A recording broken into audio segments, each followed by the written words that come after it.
Sono vision లో summer AC Mela 0% EMI cash back offers తో ఈ వేసవిని చల్లగా మారుస్తుంది.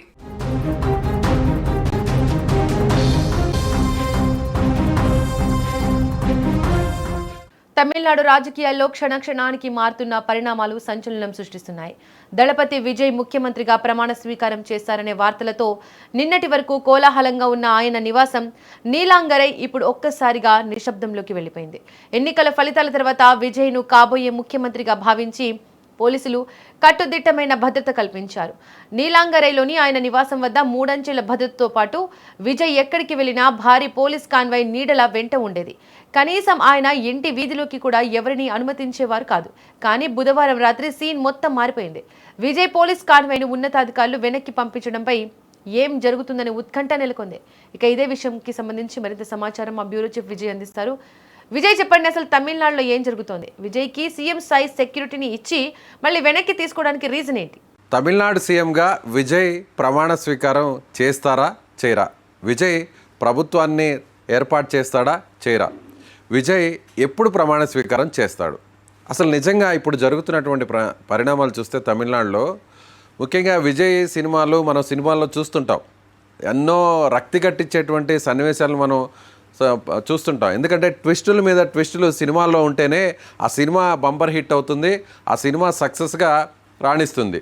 ఇప్పుడు సరిగ్గా విజయ్కి సంబంధించినటువంటి పొలిటికల్ సినారియోలో కూడా ప్రభుత్వాన్ని ఏర్పాటు చేసేటువంటి విషయంలో కూడా అలాంటి ట్విస్టులే ఇప్పుడు కొనసాగుతున్నాయని చెప్పాలి. సరిగ్గా ఇదే సమయానికి ఇప్పుడు ఈ సమయంలో విజయ్ ముఖ్యమంత్రిగా ప్రమాణ స్వీకారం చేయాల్సినటువంటి పరిస్థితి.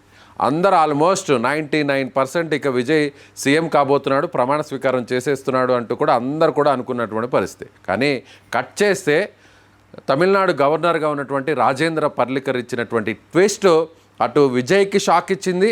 అలాగే విజయ్ పార్టీతో పాటుగా ఆ ఎమ్మెల్యేలు తమిళనాడు రాజకీయ వర్గాలన్నిటికీ కూడా యావత్ దేశానికి కూడా ఒక రకంగా షాక్ ఇచ్చాయి. ఎందుకంటే విజయ్ 108 మంది ఎమ్మెల్యేలను గెలిపించుకున్నాడు తన పార్టీ తరఫున.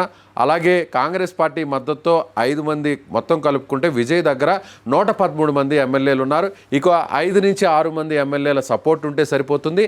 చిన్న పార్టీలన్నీ కూడా విజయ్కి సపోర్ట్ చేయబోతున్నాయి. ఇదంతా కూడా లాంఛనంగా జరిగిపోతున్నటువంటి ప్రక్రియ అని అందరూ భావించారు. ఓవైపు చెన్నై సెంట్రల్లో ఉన్నటువంటి జవహర్లాల్ నెహ్రూ ఇండోర్ స్టేడియంలో కూడా ఏర్పాట్లు చకచకా జరిగిపోయాయి. సో వెంటనే విజయ్ కౌంటింగ్ జరుగుతున్న టైంలోనే, రిజల్ట్స్ వస్తున్న టైంలోనే విజయ్కి వస్తున్నటువంటి ఫలితాలు చూస్తే విజయ్ ఇక సీఎం అయిపోతున్నాడు, విజయ్ పార్టీ అధికారంలోకి వచ్చేస్తుందని భావించి మేఘాల మీద విజయ్కి ఒక ప్రత్యేకమైనటువంటి సెక్యూరిటీని ఏర్పాటు చేయడం జరిగింది. నీలాంగరైలో ఉన్నటువంటి విజయ్ నివాసం వద్ద వందల సంఖ్యలో పోలీసులు అక్కడికి వాలిపోయారు. ఉన్నతాధికారులు సైతం నేరుగా అక్కడికి వచ్చేసి ఐపీఎస్ ఆఫీసర్లు కూడా విజయ్కి సలాం కొట్టి విజయ్ని ఒక రకంగా ప్రమాణ స్వీకారం చేయకముందే, సీఎంగా ప్రమాణ స్వీకారం చేయకముందేనే ముఖ్యమంత్రిగానే భావించి ఆ స్థాయిలో సీఎం సెక్యూరిటీని విజయ్కి ఏర్పాటు చేశారు. సో విజయ్ ఎక్కడికి వెళుతున్నా కూడా, విజయ్ నేరుగా పార్టీ ఆఫీస్కి వెళ్ళినా, లేదంటే ఒక సినీ నిర్మాత ఆర్బీ చౌదరి చనిపోయారు, ఆయన ఇంటికి వెళ్ళి అక్కడ ఆయన భౌతిక దేహాన్ని ఆయన సందర్శించారు. ఆయన కుమారుడు హీరో జీవాను కూడా పరామర్శించారు. అక్కడికి వెళ్ళేటువంటి టైంలో కూడా సీఎం సెక్యూరిటీ, సీఎం కాన్వాయ్ ఏ విధంగా ఉంటుందో అలాంటి కాన్వాయ్లోనే విజయ్ వెళ్ళాడు. ఆ తర్వాత నిన్న ఎక్కడైతే గవర్నర్ని కలిశాడో, గవర్నర్ కలవడానికి వెళ్ళినటువంటి లోక్ భవన్ కూడా సేమ్ అదే కాన్వాయ్లో వెళ్ళారు. సో విజయ్ ఒక రకంగా ముఖ్యమంత్రిగా ఇంకా ప్రమాణ స్వీకారం చేయకముందే పోలీసుల హడావిడి, అధికారుల హడావిడి, సీఎం కాన్వాయ్లో ఉండేటువంటి మొత్తం వెహికల్ని యాస్ట్రీస్గా విజయ్కి సంబంధించినటువంటి వెళ్తున్నటువంటి కారు చుట్టూ పెట్టేశారు. జామర్సు, అంబులెన్సులు, పోలీసుకు సంబంధించినటువంటి రోప్ పార్టీ, అలాగే ఎవరైతే కాన్వాయ్లో ఉండాల్సినటువంటి ప్రోటోకాల్ వెహికల్స్, ఇవన్నీ యాజ్ ఇట్ ఈస్గా విజయ్ కారు ముందు వాలిపోయాయి. కానీ విజయ్ మాత్రం తన సొంత కారులోనే, డిఫెండర్ కారులో ఆయన ప్రయాణిస్తున్నారు. ఆ కారుకి అటు ముందు వెనక సీఎం కాన్వాయ్కి ఉండాల్సినటువంటి వెహికల్స్ అన్నింటిని కూడా అక్కడ ఏర్పాటు చేశారు. అందరూ కూడా ఇక విజయ్ ప్రమాణ స్వీకారం చేయకముందే పోలీసులు వాలిపోయారు, కాన్వాయ్ వచ్చేసింది, అధికారులు వాలిపోయారు, పెద్ద ఎత్తున ఏర్పాట్లు జరిగిపోతున్నాయి. సో ఇక విజయ్ ఏముంది, ఆ ప్రమాణ స్వీకారం చేసేస్తే తదుపరి కార్యక్రమం అంతా కూడా లాంఛనంగా పూర్తయిపోతుందని అందరూ భావించారు. కట్ చేస్తే నిన్న గవర్నర్ ఇచ్చినటువంటి ట్విస్ట్కి చెక్క గంటల్లో పరిణామాలన్నీ మారిపోయాయి దీపిక. నేరుగా అప్పటి వరకు వందల మంది పోలీసులతో నీలాంగిరిలో విజయ్ నివాసం వద్ద హడావిడి చేసినటువంటి పోలీసులు కనీసం పట్టుమని ఒక 20 మంది కూడా లేకుండా అక్కడి నుంచి బయటికి వెనక్కి వెళ్ళిపోయినటువంటి పరిస్థితి. అంటే దీని వెనక కేంద్రం ఉంది, కేంద్ర పెద్దలు జోక్యం చేసుకున్నారు. గవర్నర్ ఇచ్చినటువంటి ట్విస్ట్తో గవర్నరు విజయ్ని ప్రమాణ స్వీకారం చేయడానికి ఒప్పుకోలేదు. విజయ్కి అవసరమైనటువంటి సంఖ్యాబలం లేదు. సో మీరు సంఖ్యాబలాన్ని నిరూపించుకున్న తర్వాతే, ముఖ్యంగా చెప్పాలంటే మీరు చెప్తున్నటువంటి ఎమ్మెల్యేల మద్దతు ఆ జాబితాను తనకు ఇచ్చిన తర్వాతే మీ చేత నేను సీఎంగా ప్రమాణ స్వీకారం చేయిస్తానని కుండబద్దలు కొట్టేయడంతో ఇక చేసేదేమీ లేక ఇవాళ జరగాల్సినటువంటి ఆ ప్రమాణ స్వీకార కార్యక్రమం అంతా కూడా రద్దయిపోయింది. ఆ వెంటనే నిన్న రాత్రి నుంచి ఆ వెహికల్స్ అన్నీ కూడా అక్కడి నుంచి మొత్తం ఖాళీ అయిపోయాయి. పోలీసులందరూ కూడా అక్కడి నుంచి మొత్తం ఖాళీ చేసేశారు. అక్కడ బారికేడ్స్ని పెట్టి నానా హంగామా చేసినటువంటి పోలీసులు అధికారుల యంత్రాంగం అంతా కూడా అక్కడి నుంచి వెళ్ళిపోయారు. దీని వెనక ప్రధాన కారణం విజయే వద్దని చెప్పాడా? వద్దని చెప్పడం అయితే మాత్రం ఉండదు. ఎందుకంటే విజయ్ వద్దని చెప్పడం జరగదు. ఎందుకంటే ప్రస్తుతం జరుగుతున్నటువంటి పరిణామాలు చూస్తే హైప్ క్రియేట్ చేసుకోవాలి. ఎందుకంటే నేను ఇదంతా కూడా ఆల్రెడీ సీఎం కాబోతున్నాను, సీఎం అవడమే ఇక తరువాయి అనేటువంటి హైప్ క్రియేట్ చేసుకుంటే రావాల్సినటువంటి మద్దతు మిగిలినటువంటి కాస్త సందిగ్ధంలో సంకోచంలో ఉన్నటువంటి ఆ చిన్న పార్టీలకు సంబంధించినటువంటి ఎమ్మెల్యేలు విజయ్ వైపు నడుస్తారు. కానీ అలా కాకుండా ఇప్పుడు కేంద్రమే జోక్యం చేసుకొని ఆ కాన్వాయ్ని అంతా కూడా అక్కడి నుంచి తీసేయడం, సెక్యూరిటీని తీసేయడం, ఇవన్నీ కూడా చూస్తే విజయ్ని ఇరుకును పెట్టడానికి పెద్ద ఎత్తున ప్లాన్ నడుస్తుంది అనేది చాలా క్లారిటీగా అర్థమవుతుంది. సో ఇప్పట్లో విజయ్ ఎమ్మెల్యేలను కూడగట్టుకునేది లేదు, ఆ ఎమ్మెల్యేల జాబితాను గవర్నర్కి ఇచ్చేది లేదు. ప్రస్తుత పరిస్థితులు విజయ్కి అనుకూలంగా లేవు. అలాగే అక్కడ ఉండాల్సినటువంటి గవర్నర్ కూడా తమిళనాడులో ఉండే లోక్ భవన్లో లేకుండా, ఆయన అందుబాటులో లేకుండా కేరళకో ఢిల్లీకో వెళ్ళిపోయారు. కాబట్టి ఇలాంటి వాతావరణం ఏర్పాటు చేస్తే విజయ్కు మద్దతు ఇవ్వాలనుకున్నటువంటి డైలమాలో ఉన్న ఎమ్మెల్యేలు కూడా వెనకడుగు వేస్తారనేటువంటి వ్యూహాన్ని కేంద్రం అమలు చేస్తుంది. సరిగ్గా అది జరుగుతుందనే చెప్పాలి. ముఖ్యంగా ఇందులో మనకు వస్తున్నటువంటి సమాచారం చూస్తే, అలాగే తమిళనాడు వర్గాలు చెప్తున్నటువంటి మాటను కూడా చూస్తే, ఢిల్లీ పెద్దలు, కేంద్ర మంత్రి, హోమ్ మినిస్టర్గా ఉన్నటువంటి అమిత్ షా ఇక్కడ తమిళనాడులో ప్రస్తుతం ఉన్నటువంటి డీజీపీతో అక్కడి నుంచి మాట్లాడినట్టుగా తెలుస్తుంది. ఎలా మీరు సెక్యూరిటీ ఇస్తారు, ఒక సీఎం సెక్యూరిటీని మీరు ఎలా ఏర్పాటు చేస్తారు అనేటువంటి ప్రశ్నలు కూడా అక్కడ ఢిల్లీ వర్గాల నుంచి వచ్చినట్టుగా తెలుస్తుంది. నేరుగా అమిత్ షా మాట్లాడకపోయినా కూడా ఢిల్లీ హోంశాఖ వర్గాల నుంచి ఇక్కడ ఉన్నటువంటి డీజీపీకి, పోలీసు ఉన్నతాధికారులకు ఎందుకు ఏర్పాటు చేశారు అనేటువంటి ఒక క్లారిటీ కూడా తీసుకున్నారు. సో దాంతో పోలీసులు ఇక చేసేదేమీ లేక వాళ్ళు కూడా భయపడి వెంటనే అక్కడ ఉన్నటువంటి ఆ కాన్వాయ్ని అంతా కూడా వెనక్కి తీసేశారు. 100 మంది పోలీసులు మీరు చూస్తే ఇప్పుడు విజువల్స్లో 100 మంది పోలీసులు అక్కడ హాజరైపోయారు. సీఎం ఎక్కడైనా బయటకు వెళ్తుంటే ఇలాంటి పోలీసుల బలగాలంతా కూడా అక్కడ సెక్యూరిటీని ఏర్పాటు చేసే పరిస్థితి.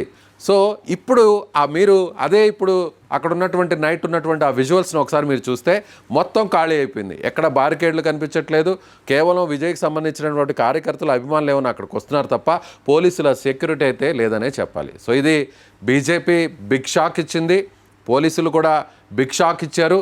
సో నెక్స్ట్ విజయ్కి ఇంకా ఎలాంటి షాకులు ఇస్తారు అనేటువంటి ఒక టెన్షన్ అందరిలో కొనసాగుతుందనే చెప్పాలి. సినిమాల్లో ఏ విధంగా అయితే ఫస్ట్ హాఫ్లో ఒక ట్విస్టు, సెకండ్ హాఫ్లో ఒక ట్విస్టు, రక్తి కట్టించేటువంటి సన్నివేశాలు సినిమాల్లో ఏ విధంగా ఉంటాయో, ఇప్పుడు సినిమాల్లో అగ్ర హీరోగా ఉండి ఒక స్టార్ ఇమేజ్గా ఉన్నటువంటి హీరో విజయ్ ఇప్పుడు పూర్తిస్థాయి పొలిటీషియన్గా మారిపోయి ఆయన తమిళనాడు సీఎంగా ప్రమాణ స్వీకారం చేయబోతున్నారు అనుకున్నటువంటి తరుణంలో ఇప్పుడు ఈ ట్విస్టులు చూస్తే నెక్స్ట్ ఎలాంటి ట్విస్ట్ ఉంటుందో అనేది కూడా ఇప్పుడు అందరిలో ఆ టెన్షన్ అయితే కొనసాగుతుందనే చెప్పాలి. దీపిక. రైట్ విజయ్, ప్రస్తుతం విజయ్ రాజకీయంగా ప్రభుత్వం ఏర్పాటు చేయడానికి అంటే ప్లాన్ ఏంటి విజయ్? ప్రస్తుతం టీవీకే పార్టీకి సంబంధించినటువంటి నాయకులందరూ కూడా ఇతర పార్టీలతో, ఆ ఎమ్మెల్యేలతో సంప్రదింపులు జరుపుతున్నారు. ముఖ్యంగా కొంతమంది ఏ విధంగా అయినా సరే రాబోయేటువంటి 4-5 రోజుల్లోనే కనీసం అంటే 2 వారాలు సమయం కోరినప్పటికీ కూడా బల నిరూపణ కోసం జనరల్గా మామూలుగా రాజ్యాంగం ప్రకారం, ప్రజాస్వామ్య పద్ధతి ప్రకారం చూసినట్లయితే జనరల్గా ఏ అసెంబ్లీ ఎలక్షన్స్లో అయినా లేదంటే ఏదో పార్లమెంటు ఎలక్షన్స్లో అయినా కూడా పార్లమెంట్ చట్టం ఏం చెప్తుందంటే, ఎవరైతే సింగిల్ పార్టీగా ఉంటారో, ఎవరైతే లార్జెస్ట్ పార్టీగా సింగిల్ పార్టీగా ఉంటారో వాళ్ళకి ప్రభుత్వాన్ని ఏర్పాటు చేయడానికి గవర్నర్ అనుకూలంగా ఆయన నిర్ణయం తీసుకోవాలి. అలా ప్రభుత్వాన్ని ఏర్పాటు చేసిన తర్వాత కొంత సమయాన్ని ఇస్తారు. ఆ సమయంలోపు అసెంబ్లీని నిర్వహించాలి. అసెంబ్లీలో ఆయన తన మద్దతును, తన మెజారిటీని నిరూపించుకోవాలి. అప్పటి వరకు కొంత సమయం అనేది ఇవ్వాల్సినటువంటి పరిస్థితి.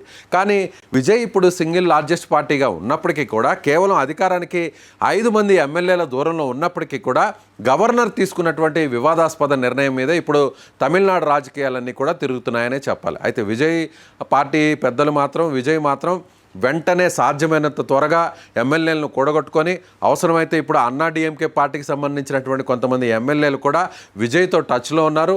వాళ్ళను కూడా కలుపుకునేటువంటి ప్రయత్నం చేస్తే ఎలా ఉంటుంది అనేటువంటి ఒక వ్యూహరచనలో ఉన్నారు. సో ఏది ఏమైనా కూడా గంటకి తమిళనాడులో జరుగుతున్నటువంటి రాజకీయ పరిణామాలు చూస్తే గంటకి అక్కడ మొత్తం పరిస్థితులన్నీ కూడా మారిపోతున్నాయి.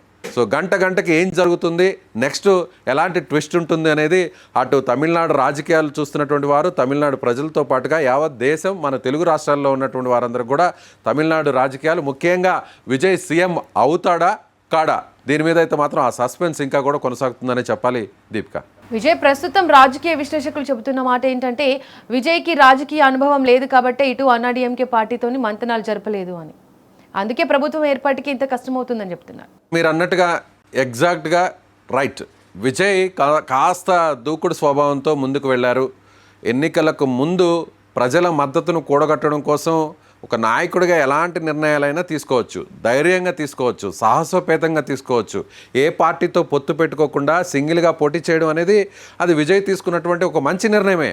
అన్నా డిఎంకే కూటమిలో కలవలేదు, అలాగే డిఎంకేతో కలిసే పరిస్థితి లేదు, ఎందుకంటే డిఎంకే అధికారంలో ఉంది కాబట్టి. కానీ విజయ్ మాత్రం అన్నా డిఎంకేతో సంప్రదింపులు జరపకుండా, అన్నా డిఎంకే విజయ్తో కలవడానికి సిద్ధంగా ఉన్నప్పటికీ కూడా, విజయ్ మాత్రం ద్రవిడ పార్టీలకు వ్యతిరేకంగా ఏర్పాటు చేసిన పార్టీ తానది. తన ఎన్నికలకు ముందు ఏ మాట అయితే ప్రజలకు చెప్పానో, మళ్ళీ ఎన్నికల తర్వాత ఇప్పుడు తాను ప్రభుత్వాన్ని ఏర్పాటు చేయడానికి కూడా అలాంటి నిర్ణయాన్ని అనుసరించాలి అనేటువంటి ఉద్దేశంతో కాంగ్రెస్ పార్టీ కేవలం 5 మంది ఉన్నటువంటి కాంగ్రెస్ పార్టీని కలుపుకొని మిగిలినటువంటి 5-6 మంది ఎమ్మెల్యేల కోసం ఇవాళ ఎదురు చూడాల్సినటువంటి పరిస్థితి. కాంగ్రెస్ పార్టీని చేతులు కలుపుకోవడం, డిఎంకే కూటమిలో ఉన్నటువంటి కాంగ్రెస్ పార్టీని ఆహ్వానించడం, అది డిఎంకేకు కోపం తెప్పించింది. అన్నిటికంటే కూడా బీజేపీ బద్ధశత్రువు అయినటువంటి కాంగ్రెస్ పార్టీని కలుపుకోవడం వల్ల ఇప్పుడు కేంద్రంలో అధికారంలో ఉన్నటువంటి బీజేపీ పెద్దలకు కూడా కోపం తెప్పించింది. అందుకే ఇప్పుడు విజయ్ని సీఎం కానివ్వకుండా, విజయ్ ప్రభుత్వాన్ని ఏర్పాటు చేయకుండా ఢిల్లీ పెద్దలు అవసరమైనటువంటి అన్ని రకాల అస్త్రాలను బయటకు తీస్తున్నారు. అందుకే ఇప్పుడు విజయ్ ఇలా ఇరుకును పడుతున్నారు. అందుకే విజయ్ని ఇప్పుడు ఈ విధంగా ఇబ్బంది పెడుతున్నారు అనేది రాజకీయ విశ్లేషకులు చెప్తున్నటువంటి మాట. అలా కాకుండా ప్రభుత్వాన్ని ఏర్పాటు చేయాలి, తన అంతిమ లక్ష్యం ప్రజలకు సేవ అందించాలంటే, ముఖ్యమంత్రి స్థానంలో ఆ పదవిలో తాను కూర్చోవాలనుకుంటే ఒక రాజకీయ వ్యూహంతో ముందుకు వెళ్ళాలి. కాంగ్రెస్తో కాకుండా అన్నా డిఎంకేతో కలిసి ఉంటే, అన్నా డిఎంకేలో ఉన్నటువంటి ఒక వర్గం విజయ్కి సపోర్ట్ చేయడానికి సిద్ధంగా ఉన్నప్పటికీ కూడా ఆ వర్గాన్ని చీల్చైనా సరే విజయ్ ప్రభుత్వాన్ని ఏర్పాటు చేసి ఉంటే ఇవాళ ఇలాంటి పరిస్థితులు ఉండేవి కావు అనేది రాజకీయ విశ్లేషకులు చెప్తున్నటువంటి మాట. మరి చూద్దాం, ఇప్పటికైనా కూడా విజయ్ తన నిర్ణయాన్ని మార్చుకొని కాంగ్రెస్తో దూరంగా జరిగి వేరే పార్టీ వైపు, అంటే అన్నా డిఎంకే పార్టీ వైపు నడుస్తాడా లేదా అనేది కూడా సో మరికొన్ని గంటల్లో, లేదంటే మరొక 24 గంటల్లో క్లారిటీ వచ్చేటువంటి అవకాశం ఉంది. Deepika, right Vijay, thank you. మొత్తానికి తమిళనాడు రాజకీయాల్లో విజయ్ చుట్టూ నెలకొన్న ఉత్కంఠ మరింతగా పెరుగుతోంది. సీఎం ప్రమాణ స్వీకారం జరుగుతుందన్న ప్రచారం మధ్య ఒక్కసారిగా భద్రత తగ్గించడం, అటు కాన్వాయ్ వెనక్కి వెళ్ళిపోవడం రాజకీయ వర్గాల్లో అనేక అనుమానాలకు కూడా తావిస్తోంది. అయితే రాష్ట్ర భద్రత తగ్గించినా, కేంద్రం కల్పించిన వైస్ సెక్యూరిటీ కొనసాగుతుండడం గమనార్హం. ఇక విజయ్ తదుపరి వ్యూహం ఏమిటనేది ఇప్పుడు తమిళనాడు రాజకీయాల్లో హాట్ టాపిక్గా మారింది.